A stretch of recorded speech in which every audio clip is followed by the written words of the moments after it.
श्री स्वामी समर्थ. नमस्कार मंडळी. स्वामी महाराजांच्या कृपेने तुमचा आजचा दिवस, उद्याचा दिवस आणि यापुढे येणारे सर्व दिवस अगदी सुखाचे, समाधानाचे आणि आनंदाचे जावोत ही स्वामींचरणी प्रार्थना करते आणि आजच्या व्हिडिओला सुरुवात करते. तर आज आपल्या व्हिडिओचा विषय असणार आहे, उद्या आहे भोगी आणि भोगीच्या निमित्ताने आपण सर्वच जण भोगीची भाजी आणि बाजरीची भाकरी बनवणार आहोत. परंतु भोगीची भाजी बनवताना प्रत्येक महिलेला, प्रत्येक स्त्रीला ही काळजी घ्यायची आहे की या भाजीमध्ये आपल्याला अशी एक भाजी आहे की जी अजिबात मिक्स करायची नाही किंवा याची भाजी जी आहे ती आपल्याला बनवायची नाही. तर अशी कोणती भाजी आहे की ती तुम्ही या दिवशी खाऊ शकत नाही, बाकी सर्व भाज्या ज्या आहेत म्हणजे कोणत्या खाऊ शकतात आणि कोणती भाजी जी आहे ती आपल्याला उद्याच्या दिवशी वर्ज्य ठेवायची आहे हे आजच्या व्हिडिओमधून मी तुम्हाला सांगणार आहे. त्यामुळे व्हिडिओ अगदी शेवटपर्यंत बघत राहा. आवडला तर व्हिडिओला लाईक, शेअर आणि सबस्क्राईब करा. त्याचबरोबर बेल आयकॉनसुद्धा दाबा की जेणेकरून माझा व्हिडिओ जेव्हा पण येईल तेव्हा तुम्हाला त्याचं नोटिफिकेशन लगेच मिळेल आणि तुम्ही लगेच तो व्हिडिओ बघू शकता. संक्रांतीच्या आदल्या दिवशी भोगी साजरी केली जाते. या दिवशी शेतामध्ये भोगीची भाजी आणि तीळ लावून केलेल्या बाजरीच्या भाकरीचा आस्वाद घेतला जातो. टेस्ट सोबतच आरोग्यासाठी उत्तम असलेली भोगीची भाजी आपण सुद्धा नक्की ट्राय करावी. गुळाची पोळी आणि त्यावर साजूक तुपाची धार असा झक्कास बेत संक्रांतीच्या दिवशी सुद्धा असतो. पण खवय्यांसाठी संक्रांती इतकेच किंबहुना त्यापेक्षाही अधिक महत्त्वाचे असतं ते म्हणजे भोगीचं जेवण. संक्रांतीच्या आदल्या दिवशी म्हणजेच 14 जानेवारी रोजी भोगीचा सण साजरा केला जातो. महिलांच्या दृष्टीने हा दिवस महत्त्वाचा असला तरी या दिवसाच्या जेवणाची प्रतीक्षा मात्र घरातल्या सगळ्याच व्यक्तींना असते. संक्रांत हा सण संपूर्ण भारतात साजरा केला जातो. सणाची नावं वेगवेगळी असली तरी सण साजरा करण्याचा उत्साह मात्र तोच असतो. संक्रांतीच्या आदल्या दिवशी संपूर्ण महाराष्ट्रात आणि भारताच्या इतर प्रांतात भोगी साजरी केली जाते. भोगीच्या दिवशीचे जेवण महाराष्ट्राच्या प्रत्येक प्रांतानुसार वेगवेगळे असते. जसे की मराठवाडा, कोकण, विदर्भ, खानदेश, पश्चिम महाराष्ट्र या ठिकाणची हिवाळ्यातील खाद्यपद्धती या निमित्ताने आपल्याला दिसून येते. आता भोगीच्या दिवशी आपण गाजर असेल, वांग असेल, घेवडा असेल, तीळ, हरभरा या भाज्या असतात. त्याचबरोबर या भाजीला शेंगदाणेही घातले जातात. थंडीच्या दिवसांमध्ये वांग्याचं भरीत किंवा मग वांग्याची भाजी खाणं ते आरोग्यासाठी अतिशय फायदेशीर असतं. शेंगदाणे आणि तिळामुळे शरीराला अधिक ऊर्जा मिळते. तसेच त्वचेवरील कोरडेपणा कमी होण्याससुद्धा शेंगदाणे आणि तीळ मदत करतात.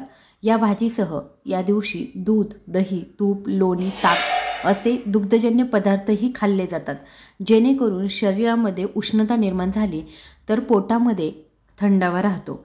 शरीराला ऊब मिळण्यासाठी भोगीची भाजी करण्यात येते. तसंच या भाज्या खाऊन आपली तब्येत अधिक चांगली राहण्याससुद्धा मदत होते. आणि भोगीच्या भाजीबरोबरच आपल्याला बाजरीची भाकरी खाण्याचा एक वेगळाच आनंद असतो किंवा बाजरीची भाकरीच बनवली जाते. आता बऱ्याच जणांच्या अशा कमेंट येतात की आमच्याकडे बाजरीची भाकरी बनत नाही, तर मग आम्ही कोणती भाकरी खावी? तर तुम्ही ज्वारीची भाकरीसुद्धा यावेळी खाऊ शकता. खरं तर बाजरी का खायची? तर बाजरी हा उष्ण पदार्थ आहे आणि थंडीमध्ये बाजरी खाणं अत्यंत उत्तम मानलं जातं. काहींना ती कडवट लागते, परंतु थंडीच्या दिवसांमध्ये तिचा कडवटपणा थोडासा कमी लागतो. यामध्ये तीळ मिसळून बाजरीचं पीठ भिजवायचं आहे आणि त्याची भाकरी बनवायची आहे. ही भाकरी भोगीच्या भाजीसह अप्रतिम आणि स्वादिष्ट लागते. दोन्ही उष्ण असल्याने शरीराला चांगली ऊब मिळते आणि थंडी वाजत नाही. त्याचबरोबर चुलीवर जर भाजलेली बाजरीची भाकरी असेल तर तिची मजा तर काहीतरी वेगळीच असते आणि त्याच्यावरती नंतर लोणी घालून खायला दिली तर मग विचारायचंच नाही. तर अशी भोगीची भाजी आणि बाजरीची भाकरी खाल्ली जाते, कारण या दोनही गोष्टी ज्या आहेत त्या आपल्या शरीरासाठी खूप चांगल्या असतात. आता भोगीची भाजी करताना बघा, आपण जिरे, मोहरी, हिंग, हळद, कढीपत्ता आणि लाल तिखट घालून फोडणी द्यायची आहे. फोडणी तडतडू लागली की त्याच्यामध्ये आपण शेंगदाणे, हरभरे, घेवडा या तोडून ठेवलेल्या भाज्या ज्या आहेत त्या घालायच्या. या भाज्यांना थोडी वाफ आल्यावर त्यात कापलेले वांगे, गाजराचे तुकडे आणि सर्व भाजी शिजत आली की त्याच्यामध्ये तयार केलेला चिंचेचा कोळ, थोडासा गोडा मसाला, गूळ, ओलं खोबरं आणि पांढरे तीळ किंवा मग तिळाचा कूट आपण घालू शकतो. वरून मीठ घालून व्यवस्थित ढवळायचं आणि शिजवून उकळी काढायची. गरमागरम बाजरीच्या भाकरीसह आणि लोण्यासह ही भाजी जी आहे ती आपल्याला खायला द्यायची आहे. परंतु आता भाजी बनवत असताना आपण या सर्व गोष्टी सांगतो, परंतु याच्यामधले वर्ज्य असलेली भाजी जी आहे ती म्हणजे भोपळा. आपल्याला या दिवशी चुकूनही भोपळ्याची भाजी खायची नाही. त्याचबरोबर आपण चहा बनवण्यासाठी अद्रक वापरतो, तर हे अद्रक जे आहे ते सुद्धा आपल्याला या दिवशी वर्ज्य ठेवायचं आहे. त्याचबरोबर कांदा लसूण जर शक्य असेल तर, बघा देवाला नैवेद्य दाखवताना आपण कांदा लसूण वापरत नाही, तर जर तुम्हाला शक्य असेल तर तुम्ही कांदा लसूण वर्ज्य ठेवू शकता. आणि त्याचबरोबर या दिवशी लाल रंगाच्या भाज्या ज्या असतात त्यासुद्धा खाल्ल्या जात नाही. जसं की बीट असेल तर ते एकदम लाल असतं, ते या दिवशी खाल्लं जात नाही. किंवा मग याच्यामध्ये मसुराची डाळ जी असते तीसुद्धा भोगीच्या दिवशी आपल्याला बनवायची नाही किंवा खायची नाही. बाकी डाळी ज्या आहेत त्या तुम्ही खाऊ शकता. म्हणजे डाळ भात वगैरे अशा पद्धतीने जर तुम्ही खात असाल तर तुम्ही याच्यामध्ये उडदाच्या डाळीचा समावेश जास्त करू शकता. कारण मकर संक्रांतीचे हे जे 3 दिवस आहे याच्यामध्ये उडदाची डाळ आणि तांदूळ जो आहे यांचा मिक्स खिचडी जी आहे तीसुद्धा बनवली जाते. तर तुम्ही उडदाच्या डाळीचा सुद्धा समावेश करू शकता, परंतु मसुराची डाळ जी आहे ती आपल्याला वर्ज्य ठेवायची आहे. तर सर्वात महत्त्वाची भोपळ्याची भाजी झाली, त्याच्यानंतर मसुराची डाळ आणि बीट या गोष्टी ज्या आहेत त्या तुम्हाला वर्ज्य ठेवायच्या आहे. आता रविवारचा दिवस आहे, म्हणजे काय तर बऱ्याच लोकांच्या घरी रविवारच्या दिवशी नॉनव्हेज बनतं. आणि असं नॉनव्हेज जर तुमच्या घरामध्ये रविवारच्या दिवशी बनत असेल तर उद्याचा दिवस जो आहे तेवढा तरी तुम्ही टाळावा. कारण सध्या मार्गशीर्ष महिन्यामध्ये खूप जणांकडे नॉनव्हेज खाल्लं जात नाही आणि आता पहिलाच रविवार आला असेल, मग बऱ्याच जणांना वाटेल की चला आपण नॉनव्हेज खाऊया. परंतु भोगीचा दिवस आहे, या दिवशी तुम्ही आवर्जून नॉनव्हेज जे आहे ते टाळायचं आहे.